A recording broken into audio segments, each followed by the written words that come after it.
welcome back to another episode of Getting Speakers Booked, a podcast by speakers for speakers. And I'm so excited to have my guest Cheryl with us today. Cheryl, thank you so much for the time today. I so appreciate it. Absolutely. Thank you for having me on here. I'm excited. Of course. Well, Cheryl and I met, I don't even know how long ago, but it was a little bit ago. I interviewed her again for another podcast I did, and I loved her message so much and her passion. So I'm so excited for her to share not only what she does, but all of the updates that she's had since we met a few years ago. So Cheryl, why don't you kick us off and just tell us a little bit about what you do and what you're doing right now? I am an author, I'm a speaker, and I'm a boundary strategist. And I got that way after 40 plus years of being a award-winning, like world-class people pleaser. If this was, if it was an Olympic sport, I would hold the goals. But it took many years to realize that trying to be everything to everyone else was not sustainable. It wasn't a happy way to live.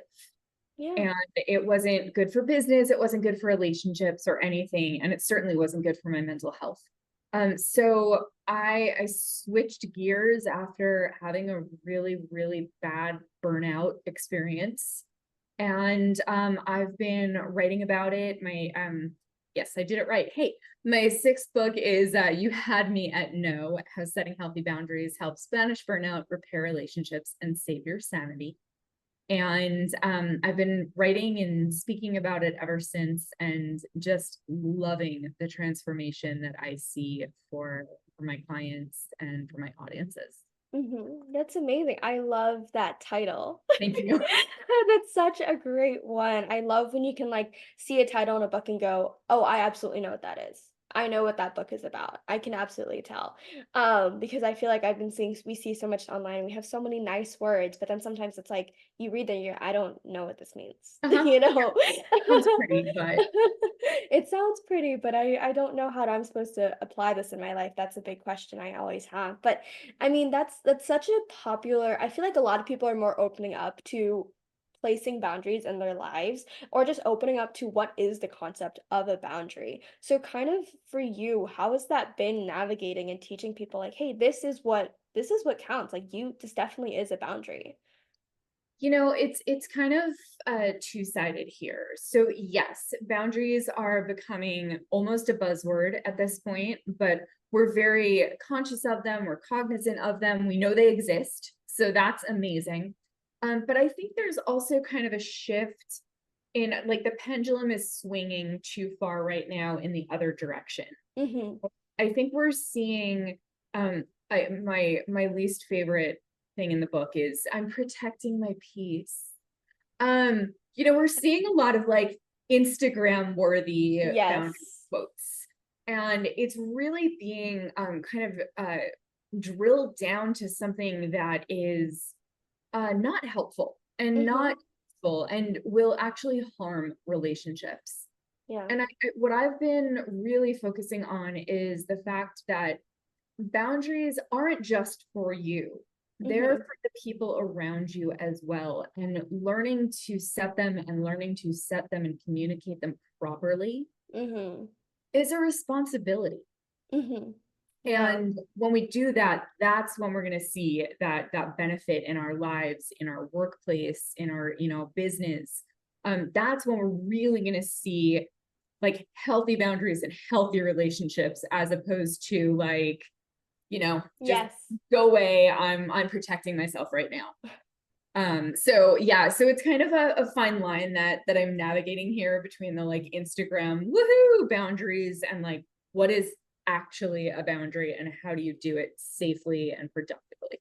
Exactly. And I'm so glad that you phrased it in that way because that's kind of how I feel like a lot of people are feeling almost now looking at it is now like at one side it was why would you ever have a boundary? And now it's like, I feel like no matter what, I'm always like treading on people's toes too much and Yes. I'm offending people and I don't want to do that, and it's hard. And I'm so glad that you were able to address that. And that's what you're seeing as well. Well, this is a great topic, and we've talked about this a lot on our last podcast, which I'll make sure I'll link in the description if anyone wants to learn a little bit more about Cheryl's story, which is just a very fantastic story on how you were navigating your burnout and putting up your own boundaries. Um, but what are the topics that how was becoming a speaker put into your path when navigating this world that you jumped into, changing from, the nonprofit world to what you do now? How is it impacting my life, or is Yeah, how yeah. Like how'd you become a speaker from all of this? yeah, I I just figured I wasn't the only one that had this problem. Yeah. And it sounds so like simplistic, but when I was going through this and I was really going through the thick of my challenges, I was like, okay, I need boundaries. And I'm probably not the only person out there that has this problem. And since I learned through writing, the Mhm. book was just like a natural next step. And the speaking just came from the book of like, oh, I can reach more audiences. And I know not everybody loves to read, which is why there's also a coloring book, so you can just color and see it in front of you. But it helps me reach larger audiences, and really healthy boundaries are a movement. Mhm. And there's this really cool thing, you've probably heard the what is it, a rising tide lifts all boats. Yeah. That's how I feel about the boundary space. Mhm. When we learn to set boundaries, we also learn to accept them from others, and we lift everybody up. So it's kind of like an up leveling for the world. Absolutely. And I think we talked about this the last time, but I mean, having those boundaries for yourself and recognizing your limits, it just brings a healthier, more positive energy to how you show up because it no longer feels like you're in an obligation to do something with someone, or you no longer feel like, oh, I have to show up, but they're going to hate me. And it's like, then you're showing up with like that kind of dreaded energy. You're not excited, and people can feel it. They don't know what to say. You don't know what to say, and that's harming the relationship. It doesn't help by showing up out of, I guess I'll come, I can feel it, you can feel it, everyone can feel it.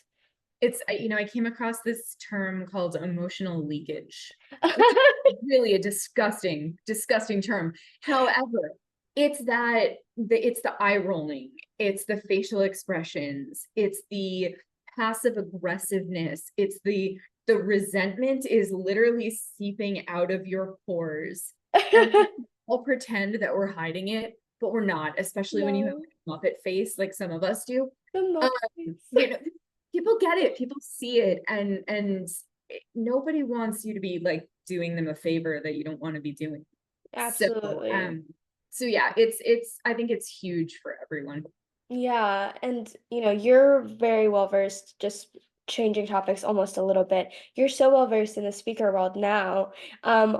You're part of NSA and all of these amazing, amazing organizations, and you've been out there.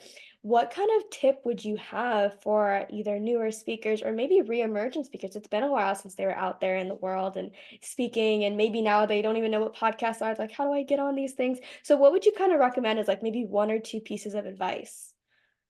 The first thing I would say is remember you're there to solve a problem. Mhm. Whatever that problem may be for your specific industry and topic and all of those things. But I think too often we approach the speaking industry as I want to talk about X. But if X isn't fixing somebody's problem, nobody wants to hear it. Right. Most of us aren't super famous, and we're not the, I don't know, are the Kardashians still famous? Are they I still think so, I think so. like we're not the Kardashians like standing up there and people just want to know what we're up to just because. We have to solve a problem. So really drilling down to what do I do and what pain points can I alleviate for my Mhm. audience? I think that's probably the kind of the biggest hurdle to get Yeah. figuring that out. Yeah, and I think you can either look at this or good or bad, like with the access we have on the internet, right? There are so many different types of business coaches, money coaches, all of these types of things that are all solving similar problems to maybe what we're solving. But I think almost the beauty in that is we're able to really talk to our audience in a way that's authentic to us and really like niching down and like, hey, this is what I dealt with. Here's how Yeah, I can help you because there are so many other people out there and they're just looking for maybe not another business coach. Maybe they're like specifically a woman who's 35 years old and wants to specifically scale her nail polish business, right? right. So I think that's almost like a great thing we have as our asset of, hey, speak to that problem you had and speak to it in as much detail as you need. Yeah, when you paint that picture for people of what you've been through, I think that's when they can truly step into it and Mm. they can identify themselves and see themselves and go, "Oh yeah, this is the right person to lead me out of it." Absolutely. And even I remember when we first started talking and you were sharing your journey with, nonprofit burnout. I've never participated with a nonprofit in that matter, but I've volunteered at places. I've given my time to things that maybe I didn't want to for a little bit. So even though I didn't have the exact same experience as you, I felt you exactly like 110%. I was like, no, I felt that way. I've been there. I'm also a people pleaser. I also just want to make people happy. I wanna say all the right things. I wanna say yes to everything I get invited to, or people ask me, "Can you volunteer at this?" So, that's another, perk of being able to describe your problem and who you were at that time to other people. Absolutely. Awesome. Well, Cheryl, thank you so much for the time today. This has just been another pleasure. I so enjoyed having you back. Before we wrap up, is there any last thing you'd like to mention, as well as where can people find you if they're looking for your book or your coloring book or just learning more about Cheryl and what you help with? Yeah, so my website is still the hub of everything. It's SherylGreenSpeaks.com for now. I'm working on it, but you can get a ton of resources on there. My book's on there. There's probably over 100 blogs at this point. But what's cool is you can get two free resources. One is a how to say no cheat sheet. So you can actually get the verbiage, and the other one is from burnout to buy-in. And that's really a guide for leaders in the workplace to kind of turn around that culture of burnout and create happy employees that want to stay.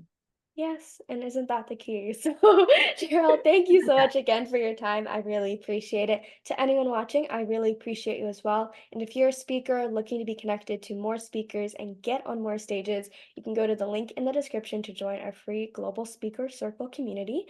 And then there's a bunch of resources, and we have weekly speed networking on Friday. So, thanks again for watching, and we'll talk soon.